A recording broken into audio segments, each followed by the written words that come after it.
On vous souhaite la bienvenue à ericlatour.com. Dans quelques instants, on vous parle du groupe d'entraide Pied Après, un groupe d'entraide qui œuvre en santé mentale. Ça fait plus de 25 ans maintenant que ça existe. Mais d'abord, elles ont dénoncé un peu le discours extrémiste, l'espèce de dogme à l'égard de l'allaitement. Ce sont les sœurs jumelles Stratis.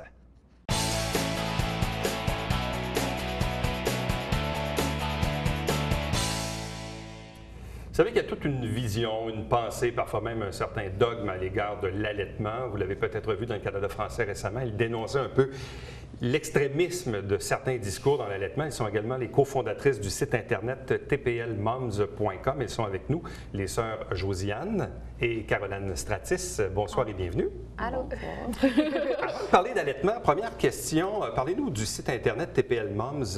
Ça fait combien de temps que ça existe et qu'est-ce qui vous a amené à la création de ce site Internet? Ça fait 1 mois et demi que le site est lancé, mais nous, moi, ça fait 4 ans que je fais du contenu sur Internet, puis Caroline, ça fait 3 ans et demi. Donc, on a fait notre marque tranquillement sur Internet, puis on est tombés les deux enceintes. Donc, quand on cherchait des informations pour notre groupe d'âge, disons-le, c'est comme des filles un peu plus urbaines qui ont des grossesses, je sais pas, moins planifiées que d'autres personnes. Quand on a cherché de l'information, on n'en a pas trouvé. Puis on s'est dit, bon, ben si nous, on en cherche, on n'est sûrement pas les seuls, donc on va en produire. Fait que sur notre autre site qui s'appelle Ton Petit Look, on a commencé à faire une chronique par semaine qui parlait de notre grossesse. Puis il y avait vraiment beaucoup d'engouement. Donc on s'est dit, ben, on va essayer de lancer un site, voir si ça va fonctionner. Puis avant le lancement, on avait déjà 50 collaboratrices, donc ça c'est un peu... nous, on pensait qu'on lançait un petit truc relax, puis au final, on se retrouve avec le même... Une grosse machine. Une grosse machine qui fonctionne très bien même après. Parce qu'il y avait un besoin, c'est ça? Oui. Mais tu sais, il y a beaucoup de blogs sur la maternité. Sur Internet. Puis, tu sais, on ne réinvente pas la roue. C'est juste que nous, on a toujours voulu faire des blogs collaboratifs parce qu'on aime, tu sais, présenter plusieurs types de visions. Fait que, tu sais, on a des valeurs qui sont propres à la marque, au blog, qui vont être l'ouverture, tu sais, comme on aime les trucs faits à la main, des trucs comme ça. Mais en même temps, on est très... terre à terre avec la maternité, puis on se dit, ben tu sais, si toi, tu vis ça d'une certaine façon, tu sais, s'il y a une personne, elle trouve ça fatigant être mère, ben je vais respecter sa vision, tu sais, comme... fait il y a aussi tout ça, de présenter des opinions qui sont pas toujours les mêmes à travers le blog. Vous avez quel âge? 27 ans. Bientôt 28. Les deux, parce que vous êtes jumelles, bien sûr. Et à quel moment, donc, vous êtes tombée enceinte, comme le dit l'expression? On est vraiment tombée enceinte, en fait. Josiane est vraiment tombée, en fait, la journée qu'elle a appris qu'elle était enceinte. Ça fait combien d'années de ça? Ça fait? C'est l'année passée. Donc, on avait 26 ans quand on est tombée enceinte. Toi, tu es tombée enceinte, puis toi... Puis, moi, ça m'est tombé dedans, puis Josiane est tombée enceinte. Mais à quelle distance, de quelques semaines, finalement? De 2 semaines. À peine? Oui. C'était pas planifié, ça? Non, c'était pas planifié. C'était pas planifié que vous deux, vous tombiez enceinte à peu près dans le même temps. En fait, tout ça n'était pas planifié. Il n'y avait rien de planifié, là. J'étais à l'école, je m'en allais dans un examen, puis je me rends compte que j'étais un peu en retard. Fait que là, j'appelle Josiane, puis je dis hey, je vais faire un test avant de faire mon examen, je vais être moins stressée. Puis là, finalement, tu sais, des toilettes de l'école, j'apprends que je suis enceinte, j'appelle ma soeur en pleurant. Je m'en viens en pyjama. Qui a accouché en premier? Caroline. C'est ça. Josiane, après ça, est tombée enceinte. En tombant sans connaissance. Elle s'est rendue compte qu'elle était enceinte. Puis là, on pensait qu'on avait 1 mois et demi de différence parce que ça y a pris plus de temps avant de s'en rendre compte. Puis c'est ça, finalement, on avait 2 semaines. Fait que tout le long de notre grossesse, on a tout le temps été suivis à 2 semaines près, puis on a vraiment accouché à 2 semaines de différence. Quand on a 26 ans, puis là, en même temps, vous vivez à peu près la même affaire en même temps. En plus, vous êtes des jumelles, donc vous vous suivez de longue date dans les mêmes étapes de la vie, dont celle d'avoir des enfants. Est-ce que là, on est curieux, curieuse, on cherche de l'information, on se dit, bon, ben là, on va devenir maman dans quelques mois. Et là arrive, entre autres, l'allaitement, qui fait partie, évidemment, du discours qu'on nous envoie, qu'on nous enseigne dans le bureau de médecin, les infirmières ou les cours de préparation. Bref, à ce moment-là, quand on est enceinte et qu'on on entend toutes sortes de choses, dont les vertus de l'allaitement, on reçoit ça comment? Bien, nous, je pense que qu'est-ce qu'on cherchait dans notre recherche d'informations, c'était vraiment des histoires. On voulait que, tu sais, comme nos amis qui ont accouché avant, on était comme, OK, raconte-nous ton accouchement. Puis là, il était là, on veut pas te raconter notre accouchement, là, genre. Tu veux pas le savoir. Tu racontes pas ça une femme enceinte. Ouais, non, c'est ça. Puis là, on était comme, OK, mais ça se passe comment l'allaitement? Tu sais, là, on avait des amis qui étaient comme, ah, ben, tu sais, je trouve que ma production de lait est pas vraiment bonne. Puis là, dans notre tête de fille qui n'a jamais eu de bébé, c'était, ah, ben, tu sais, elle doit faire quelque chose de pas correct. On avait quand même pas mal de jugement dans le sens que l'allaitement, c'est tellement mis de l'avant comme quelque chose de facile, puis qu'il existe juste ça. Tu sais, t'as les bonnes personnes qui allaitent, puis t'as les mauvaises personnes qui arrêtent d'allaiter. Fait qu'on était quand même pris dans cet idéal-là, je pense. Puis Caroline, quand elle a accouché 2 semaines avant moi, elle, son accouchement, c'est comme bing, bang, boum, elle met son bébé sur son sein à tête, puis elle a mal 2 jours au sein parce que c'est nouveau, puis que ça va bien. Fait que là, moi, j'étais enceinte, puis j'étais comme, ah, mon accouchement va vraiment bien se passer parce que j'ai la même ADN. Non. Fait que c'est ça. Donc, l'accouchement n'a pas été pareil, puis l'allaitement n'a pas été pareil non plus, c'est ça? Non. La seule chose de pareil qu'on a eu à notre accouchement, c'est notre date, la date où on a accouché dans notre grossesse. Puis notre médecin. Notre médecin. À part de ça, ça a été complètement différent. Moi, mon bébé était au téléphone, donc il y avait sûrement quelque chose d'important à régler avant de sortir. Donc, il y a eu son poing qui est sorti en même temps que la tête. Ça fait que ça y a fait mal au cou. Puis là, quand ça a été le temps d'essayer d'allaiter, ça fonctionnait juste pas du tout. Et là, il se passe quoi dans la tête d'une maman? Est-ce que c'est tout de suite la culpabilité, le regard des autres, l'impression de faire quelque chose de pas correct? Tout ça. À l'hôpital, j'ai trouvé ça vraiment difficile parce que là, tu sais, tu viens juste de vivre quelque chose d'assez intense. Là. Accoucher, c'est intense pour tout le monde. Là. Puis là, déjà, les infirmières sont comme, OK, là, on va essayer de faire une prise au sein. Fait que là, t'es comme nu devant tout le monde. Puis là, t'as des gens qui tiennent ton sein, puis là, sont comme, OK, mais là, il faut que tu fasses ça. Là, le bébé pleure, il crie parce que, comme, il vient de se rendre compte qu'il est né. Puis là, t'es juste comme... C'est vraiment difficile, puis c'est super culpabilisant parce qu'ils sont comme... Puis il y a plusieurs discours différents, tu sais, il y a des modes, comme dans n'importe quoi. Fait que là, il y en a, tu sais, une infirmière plus vieille va te dire « Ah non, il faut que tu prennes ton sein comme un hamburger. » Puis là, t'es là, j'ai pas le goût de prendre mon sein comme un hamburger. Là, l'autre dit « Ah non, il faut que tu prennes une position naturelle. » Puis là, il y a une autre personne qui dit « Non, mais tes épaules sont pas correctes. Ah non, tu peux pas tenir ton bébé comme ça. Ah non, tu peux pas faire ça comme ça. Ah, ton bébé, il a de l'air... Il faut que tu le... » Tu sais, là... T'es bombardé d'informations, puis même si tu as eu des cours prénataux ou que tu as fait des lectures, ça se passe jamais. Il n'y a pas un bébé pareil, puis il n'y a pas de maman pareille non plus. Fait que... C'est surtout que on prend pas de décision pour toi, mais on en prend même. Tu sais, comme on t'amène dans un chemin, puis là, moi... J'étais comme, la prise au sein ne fonctionne pas, mais je le sais que j'ai du lait, tu sais, comme, est-ce que je peux tirer du lait? Puis là, ils sont comme, surtout pas, mais là, moi, il y a une infirmière à un moment donné qui arrive avec une bouteille de lait maternisé, puis comme, là, il faut que tu nourrisses ton bébé, là. Puis là, j'étais comme, mais j'ai du lait, là, tu sais, comme, je peux-tu le tirer? Puis là, non. Fait que, puis il était comme, puis tu sors pas d'ici avant que tu aies allaité. Ah, puis là, tu te fais dire ça, t'es comme, tu sais, je suis correcte, là, dans le sens... Puis nous, ça s'est passé à Montréal, mais ça se passe, tu sais, comme on n'est pas les seuls à... Et vous avez accouché à Montréal toutes les deux? Oui, à l'hôpital Saint-Luc. Mais d'entrée de jeu, quand on vient d'accoucher, est-ce que la première question ne serait pas plutôt est-ce que vous désirez oui ou non allaiter? Est-ce qu'on nous force à faire un choix vers l'allaitement ou est-ce qu'on nous propose... T'as pas vraiment de choix. Ça, c'est déjà une lacune, je trouve. Parce que, tu sais, oui, le lait maternel de la mère, c'est le meilleur lait du monde entier. Là, comme, je suis vraiment d'accord avec ça. Mais tu sais, comme le choix personnel, tu sais, c'est comme n'importe quoi, là, dans le fond. Tu sais, comme on le sait que faire du sport, c'est bon, mais tu sais, comme si t'as pas le goût de faire du sport, il n'y a pas la police qui va arriver chez vous. Le sentiment avec l'allaitement, c'est que si tu prends la décision de ne pas allaiter, là, à l'hôpital, ils sont comme, ben là, t'es sûr que tu veux pas essayer. Tu sais que le lait, c'est meilleur. Tu sais que ça va, tu sais, comme, tu vas être plus proche de ton enfant. Fait que là, tout le monde te met de la pression, puis tu n'as même pas le droit de le dire que tu veux pas allaiter ou que tu n'as pas aimé ça. Fait que là, si tu mets des photos sur Internet... Ça nous est arrivé sur notre site, en fait, puis c'est pour ça que j'ai réagi avec mon texte. À Go, on laisse les mères choisir qu'est-ce qu'ils veulent. Puis, tu sais, une de nos collaboratrices qui a décidé d'avoir un enfant à 18 ans, on s'entend, c'est quand même une grosse décision à prendre.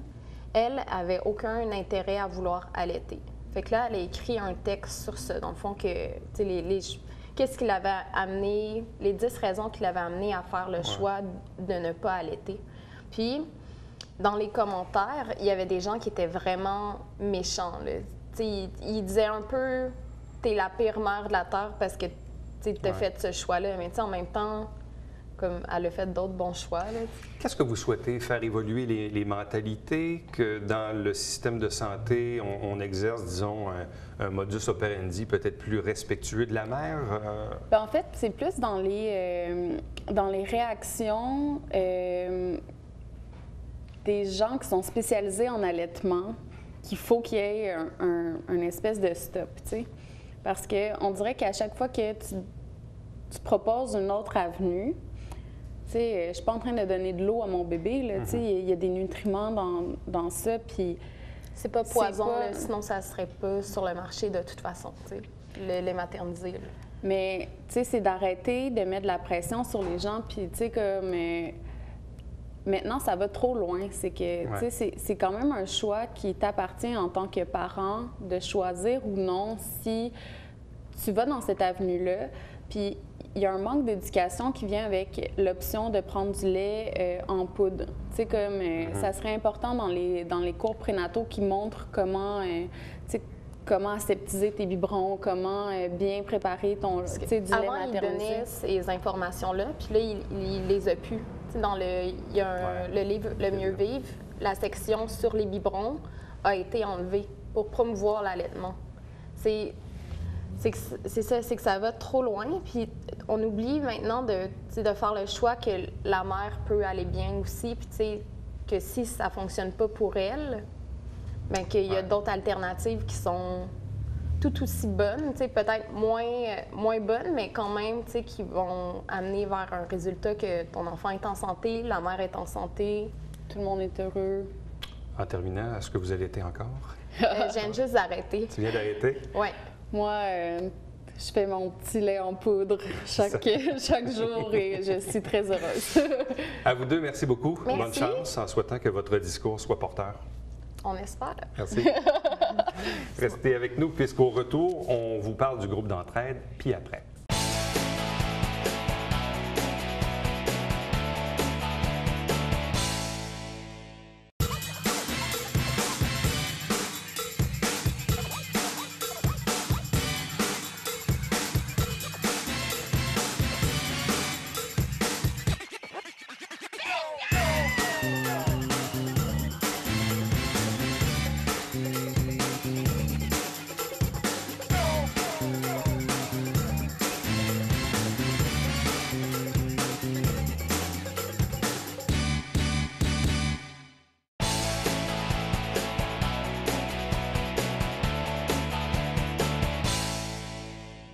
Le groupe d'entraide Puis après existe depuis plus de 25 ans dans la région. C'est un organisme qui œuvre en santé mentale. 3 invités pour nous en parler. D'abord, la directrice générale Manon Tremblay. Bonsoir. Bonsoir.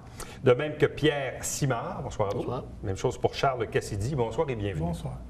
Bon, je le dis, 25 ans, donc depuis octobre 87. À l'époque, c'était la clientèle de l'organisme de la maison Le Point Commun qui était un peu l'initiative de la création du groupe d'entraide Puis après. Donc 25 ans ont passé. Et on le sait, les organismes à but non lucratif, selon le financement et les gens qui s'en occupent, c'est parfois, disons, un cheminement de vie en dents de scie. Là, vous dirigez l'organisme depuis combien de temps maintenant? 3 ans maintenant. Bon, l'organisme était, disons-le, en difficulté. Oui. Et là, vous l'avez repris, puis visiblement, l'organisme existe toujours.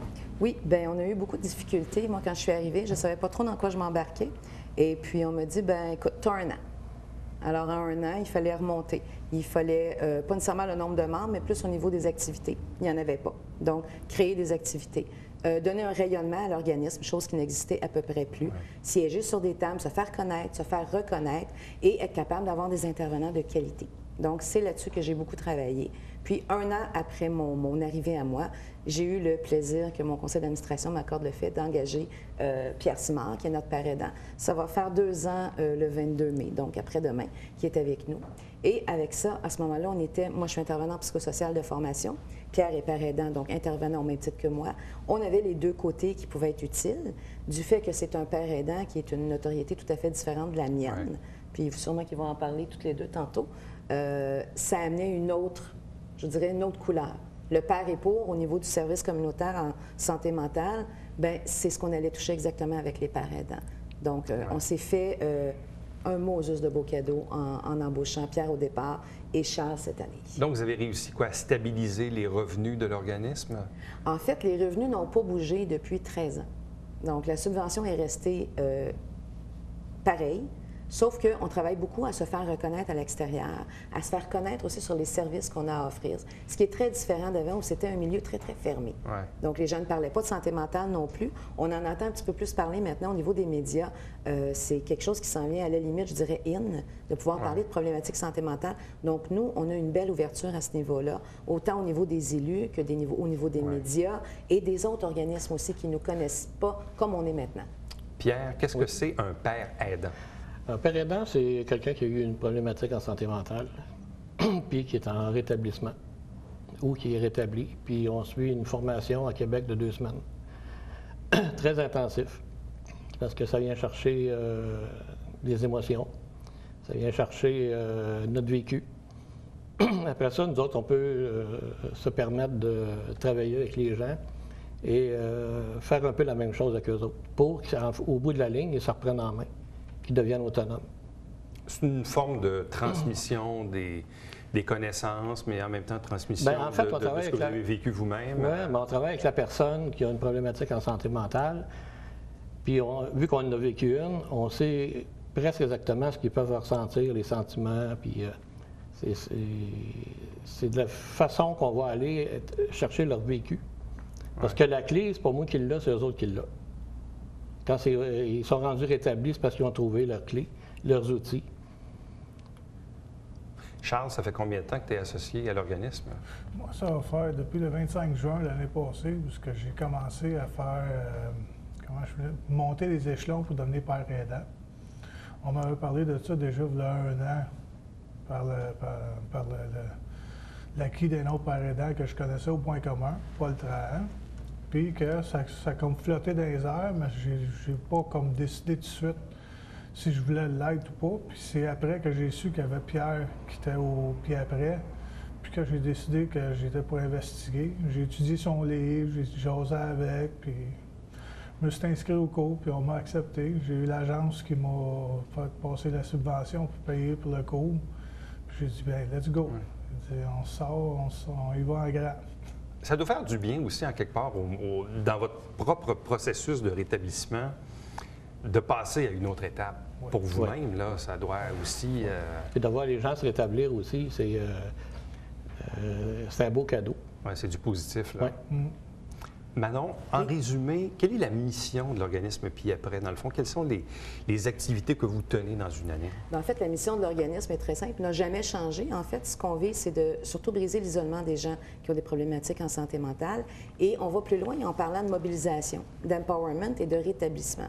Donc, c'est vraiment les 3 axes qu'on vise beaucoup plus maintenant. Et de la façon qu'on le fait, il y a toujours un accueil qui est fait avec nos pères aidants, ce qui est vraiment intéressant parce qu'ils se rendent tout de suite compte, les gens, que bien, on connaît ça, les pères aidants, on en entend parler, tout ça. Donc, il y a une belle approche au niveau de l'accueil. Il y a un lien de confiance qui se crée plus facilement aussi auprès de notre clientèle. Et ce qu'on offre, nous, c'est au niveau d'ateliers, formation. On a Je vous donne un exemple, ce qui a beaucoup, beaucoup changé. À tous les jours, il y a des ateliers et des formations. On a des cafés-rencontres, évidemment, les mardis qui sont restés là, c'est ancré là. Par contre, on a des ateliers d'autodéfense. Quand on parle de reprendre du pouvoir sur sa vie, on a combien juste, nous, les femmes, sortir le soir, c'est pas toujours évident. Des gens qui sont des fois plus fragilisés sortiront juste pas du tout. Donc, on redonne un certain pouvoir. On a des ateliers au niveau d'initiation à l'informatique. On ne s'en sortira pas, on est dans nos années technologiques. Ça nous prend un minimum, une base. On a un atelier de couponing qui est tout nouveau cette année, qui nous a été offert par notre secrétaire qu'on a contractuel, donc qui permet aux gens d'avoir un petit peu plus de pouvoir financier. Souvent, notre clientèle vit dans des états de pauvreté, puis limite à risque d'itinérance. C'est quelque chose qu'on voit maintenant. Ouais. Donc, on offre des activités qui viennent vraiment en aide à notre clientèle, leur permettre de se rétablir. Votre clientèle, vous l'évaluez à combien de personnes à peu près sur une année d'opération? Bien, je vous dirais, pour le moment, on a une trentaine de membres. Donc, on est en période de recrutement, évidemment. Et il y a eu vraiment un changement. On a eu une période, je vous dirais, de résistance. En amenant tous ces changements-là au niveau de la mobilisation, nos anciens membres qui étaient là depuis 20 quelques années et qui n'avaient pas fait un iota en avant se disaient, bien là, c'est pas pour moi. Bon, bien, ça se peut qu'on ne réponde plus à leurs besoins. Mais on a une clientèle qui a ces besoins-là, d'avoir du support, du soutien, des références, de l'aide. Parce qu'on le sait, bon, l'agence, le C3S, les services gouvernementaux fournissent des services. Il y a plusieurs organismes qui œuvrent en santé mentale. Chacun, évidemment, y trouve son compte. Le vôtre, évidemment, est différent des autres là, dans la mission que vous avez. Pierre, quand on est au plus profond de notre problématique de santé mentale, c'est quoi qui est le plus difficile? On parlait de briser l'isolement, c'est un exemple, mais comment on fait pour s'en sortir? C'est parce que quelqu'un nous tend la main? Oui, bien, si quelqu'un te tend la main, c'est sûr qu'à un moment donné, il faut que tu consultes ton médecin, psychiatre, psychologue. Les gens viennent nous voir, puis des fois, c'est long de travailler avec eux autres, là, de trouver. Parce qu'eux autres, ils vont te conter leur vie, ils vont te dire, je suis pas bien avec ça. Puis là, c'est notre rôle, nous autres, c'est de leur faire voir la réalité là, de ce qu'ils vivent, puis en même temps, l'acceptation de leur maladie. Un coup, ça, c'est accepté. Après ça, tu peux travailler avec eux autres pour avancer, trouver des outils pour, comme soit un bipolaire, schizophrène, dépression profonde, tu travailles avec eux autres tout le temps pour... mais des fois, ça peut être 1 an, 2 ans. Charles, qu'est-ce qui fait qu'à un certain moment, comme dit Pierre, on accepte, on finit par accepter qu'on a une maladie, qu'on a un problème de santé mentale, qu'on va devoir vivre avec ça le reste de nos jours, fréquenter les médecins, prendre la médication et tout ça. À quel moment on accepte? Oh, moi, je dirais que c'est un lâcher-prise. C'est d'accepter, moi, je suis bipolaire. Je vais l'être toute ma vie.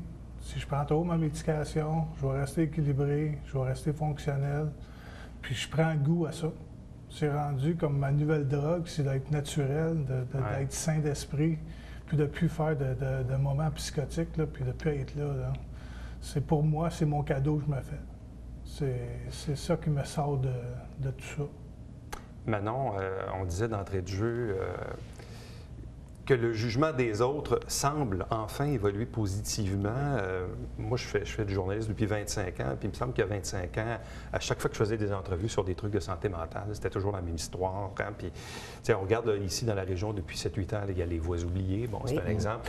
Mais on sent où on commence à comprendre qu'on peut avoir une maladie au bras ou une maladie de santé mentale et que dans le fond, c'est juste 2 parties du corps.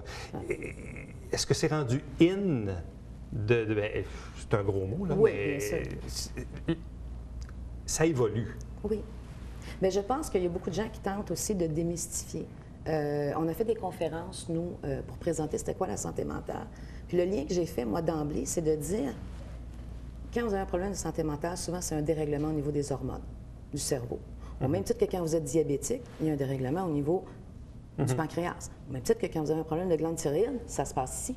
Il y a une hormone qui ne fait pas son travail ou qui n'est pas là. Alors, qu'est-ce qu'on fait? On vous donne l'hormone de façon synthétique. Au niveau de la santé mentale, c'est la même chose. Et quand on vient dédramatiser ce côté-là, parce que souvent, la médication fait peur. Le fait de rencontrer un psychiatre, ça fait peur. Les délais qu'il y a autour de ça aussi. Et souvent, ces gens-là se disent « Hey, je suis un fou.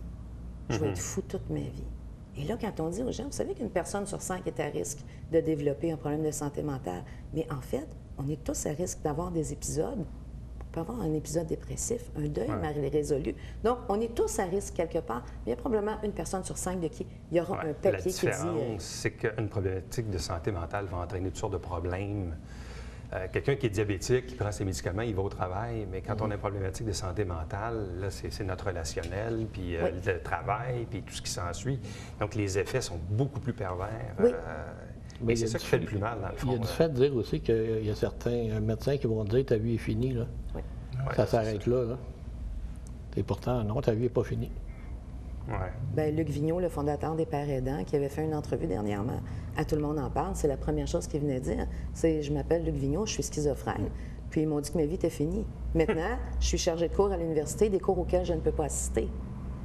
C'est la réalité. Donc, il faut vraiment voir ça. Ce que Pierre et Charles n'ont pas mentionné, parce que moi, je crois aux pères aidants, et c'est encore quelque chose qui est très alternatif, c'est des choses qui peuvent être un petit peu déstabilisantes. Je vous dirais que le savoir expérientiel, Ouais. c'est le terme qui est vraiment utilisé par les pères aidants, qui est le plus important. L'expérience qu'ils ont, c'est vraiment leur diplôme. C'est comme ça que je le vois, en tout cas. À vous trois, merci beaucoup d'avoir fait Merci. connaître l'organisme. Le numéro de téléphone est affiché au bas de l'écran.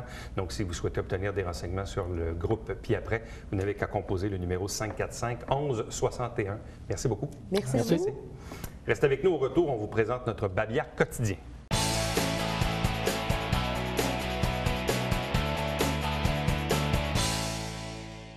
C'est une première à Saint-Jean-sur-Richelieu cet été, une patrouille verte. Évidemment, je vais caricaturer un peu, là, mais ce sont dans le fond des gens qui vont se mettre un peu le nez dans vos poubelles, dans votre recyclage. Question de faire de l'éducation populaire. Saint-Jean-sur-Richelieu, c'est le nom de notre émission qui, à chaque semaine, résume les travaux du Conseil de ville. Vous avez la grille horaire à l'écran. Ne manquez pas également notre télébingo tous les dimanches matins, 9h30 en direct, avec 3 500 $ en prix, notamment la carte pleine qui est à 2 000. Et sur tout le territoire que l'on dessert, il y a une trentaine de dépositaires pour acheter vos cartes. tvhr9.com pour en connaître la liste.